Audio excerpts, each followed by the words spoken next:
हमारे जो सीधी के वरिष्ठ डॉक्टर साहब हैं खरे साहब के पास। खरे साहब, मैं ये जानना चाहता हूँ कि जैसे कि हाई कोर्ट से भी आदेश आया, उसके पहले आप सिविल सर्जन में प्रभारी थे यहाँ पे, और इस समय पे देवेंद्र सिंह भी, उनकी बयान भी बाजी भी बहुत ऊंची नीची हो रही है, और जो काल घटना घटी, दर्दनाक घटना घटी, उसके लिए मैं शोक संवेदन कर रहा हूँ। इस पर आपका क्या विचार है, क्या कहना है? देखिए, बड़ी दुखद घटना थी, और इस तरह की घटनाएं होना अपने मानव समाज के लिए अच्छा नहीं है। पर घटनाएं हैं, एक्सीडेंट है, एक्सीडेंट तो एक्सीडेंट है, कभी भी कहीं भी हो सकता है। और प्रशासन ने पूरी चुस्ती से काम किया है, ऐसा नहीं है, और सारी व्यवस्था तुरंत हुई है। यहाँ से भी एम्बुलेंस और टीम रवाना की गई थी CMHO साहब की तरफ से। आम जनता का कहना है कि कम से कम 100 से ऊपर लोग मरे हैं, लेकिन 17 लोगों की अभी सूची 14 से 17 लोगों की आई है, लेकिन कोई फाइनल नहीं है कि 14 है कि 17 है। और कितने के पोस्टमार्टम हुआ, क्या इसकी कोई आपके पास हिस्ट्री है? इसके संबंध में मेरे पास कोई जानकारी नहीं है, कितने लोग डेथ हुए, कितना पोस्टमार्टम हुआ। हाँ, इसकी जरूर है कि जितने कुछ घायल यहाँ आए थे, एडमिट थे, वो उपचार हेतु भर्ती हैं। और बाकी हमको तो लगता है प्रशासन ने वहीं से सब लिफ्ट अप किया रीवा के लिए, या फिर एयर एम्बुलेंस की भी खबर आ रही है कि वहाँ से भी लोगों को भेजा गया है। इसके बारे में मुझे ज़्यादा विस्तृत जानकारी नहीं है। क्या लगता है आपको, मतलब ये जो घटना घटी है कहीं ना कहीं शासन प्रशासन की गाइडलाइन के उल्लंघन के कारण हुई है?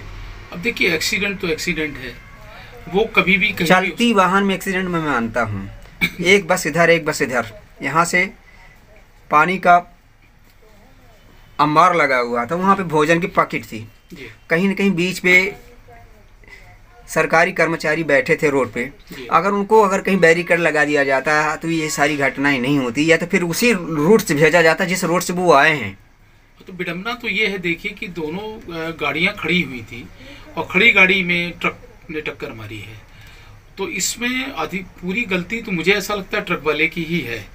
बाकी देखिए, ये सब बातें होती ही हैं कि किसकी गलती क्या है गलती, पर मैं इसके बारे में कुछ कहना इसलिए नहीं चाहता कि मैं वहाँ स्थल पर मौजूद नहीं था, इसलिए मैं कोई कमेंट नहीं कर सकता। दूसरा सवाल मेरा ये आपसे कि आप सिविल सर्जन के यहाँ पे पदस्थ थे जी, और आपने आपकी उस कार्यशैली में जितने भी मरीज पेशेंट आते थे, आप दिल से और आत्मा से उनके बारे में सुनते थे, समझते थे। इसमें वर्तमान में हमारे देवेंद्र सिंह जी हैं, वो तो कैसे डॉक्टर हैं, वो तो अब दुनिया भी जानती है, सबको जानती है। अगर कोई पत्रकार भी जाता है तो बंदूक, और कहते हैं कि हमारे नाम भी बंदूक है, हमारी मैडम के नाम भी बंदूक है, इस तरह से वो प्रहार करते हैं। और लेकिन क्या है कि आपको उस पोस्ट पे नहीं पहुँच रहे हैं आप? नहीं, मैं उस पद पे पदस्थ था, और मैंने आपको बताना चाहूँगा कि कोरोना टाइम में जबकि सभी लोग काम करने में डरते थे, मैंने पूरा नोडल बन के, और उस समय मैंने सिविल सर्जन का पद मुझे शासन ने दिया, कोई मैंने अपने आदेश से नहीं करा लिया था। और मैंने 3 साल भरपूर मेहनत की, पूरा प्रयास किया। और आपको ये भी बता दें कि जब 2000 मैं पहली बार सिविल सर्जन बना, तो इतिहास में मध्य प्रदेश के पहली बार इस अस्पताल को कायाकल्प का अवार्ड मिला, जो कभी भी सीधी को नहीं प्राप्त हुआ था। दूसरी बात, दस्तक अभियान हम लोगों ने छेड़ा था माननीय कलेक्टर महोदय के नेतृत्व में, तत्कालीन कलेक्टर महोदय के नेतृत्व में, और हम पूरे प्रदेश में प्रथम आए थे। तो अगर कार्य नहीं करते होते तो ये प्रशस्तियाँ हमको नहीं मिलती। दूसरी चीज, मेरा ये सौभाग्य था कि मैं सीधी जैसे ज़िले में रह के अपनी पूरी सेवा की है, मैंने पूरी ईमानदारी से, पूरी निष्ठा से सेवा की, कहीं कोई बीमारी नहीं की है, और अपनी ड्यूटी हमने निष्ठा से की है। आज भी कर रहा हूँ, तबीयत ठीक नहीं रहती है मेरी, तब भी मैंने पूरा अपनी ड्यूटी का, और जितने हमारे पेशेंट वार्ड में आते हैं सब कुछ होते हैं। अब देखिए, सिविल सर्जन के बारे में मैं आपसे ये कहना चाहूँगा कि सिविल सर्जन की कोई लड़ाई नहीं चल रही है, नैतिक लड़ाई है ये।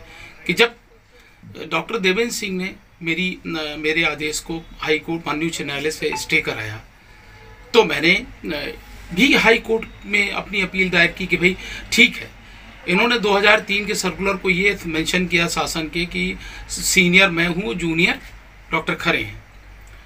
इस आधार पर उन्होंने याचिका दायर की। तो उसी 2003 के सर्कुलर में 30 नंबर में ये लिखा है कि कोई भी डॉक्टर जिसके ऊपर आपराधिक मामले दर्ज हैं, उसको किसी तरह से प्रभार नहीं देना है।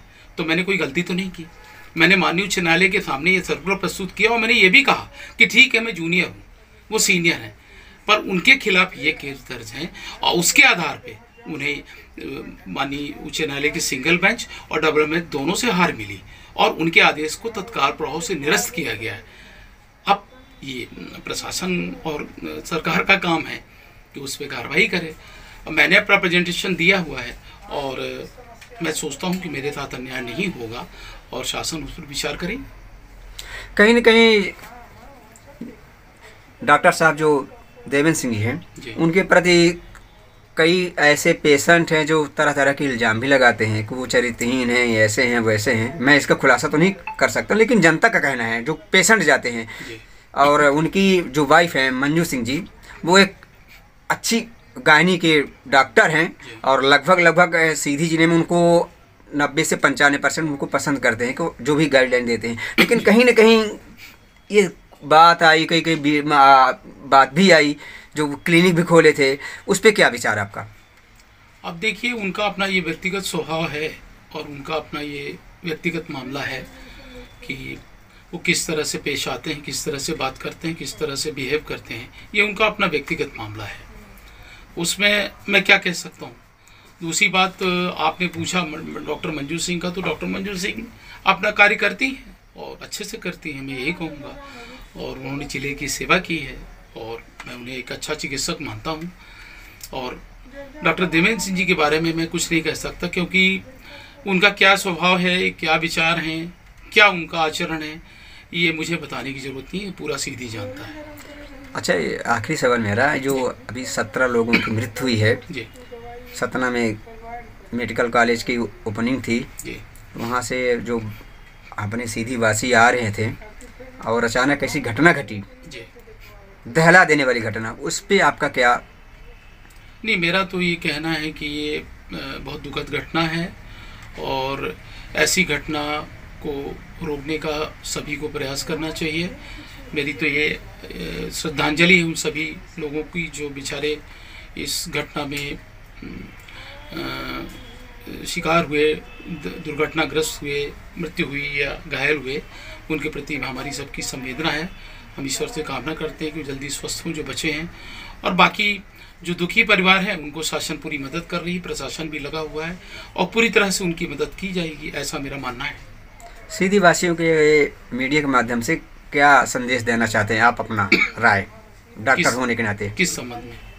सीधी वासियों के लिए, डॉक्टर होने के नाते तो कैसे रहें, सुरक्षित रहें, कैसे करें, क्या खान पान करें, कैसे करें? क्योंकि मैं इसमें सीधी वासियों को बस यही कहूँगा कि अपनी यात्रा सुरक्षित होकर करें और जब किसी भी गाड़ी में बैठें तो अपनी सुरक्षा स्वयं करें और ये ज़रूर देख लें कि जो ड्राइवर्स हैं वो अल्कोहल लेके या नशे की हालत में किसी तरह से न चलाएं। आजकल गाड़ियों के पीछे नंबर रहता है मालिक का, अगर रैश ड्राइविंग होती है या किसी तरह की ड्राइवर में ऐसी एक्टिविटी देखी जाए तो उसे तुरंत रोकें और उनके मालिक को फ़ोन करें कि भाई इस तरह से ड्राइवर आपका या तो शराब पिए है या नशे की हालत में है या सही ढंग से गाड़ी नहीं चला रहा है। तो ये हमारी भी नैतिक जिम्मेदारी, तो हर हिंदुस्तानी का, हर सीधी वासी का ये कर्तव्य है कि आप बस में सवार हो, चाहे किसी गाड़ी में सवार हो, चाहे टैक्सी में सवार हो, वो अपनी सुरक्षा स्वयं करे और ऐसी परिस्थिति अगर दिखती है तो उसकी कंप्लेन करे निडर होके।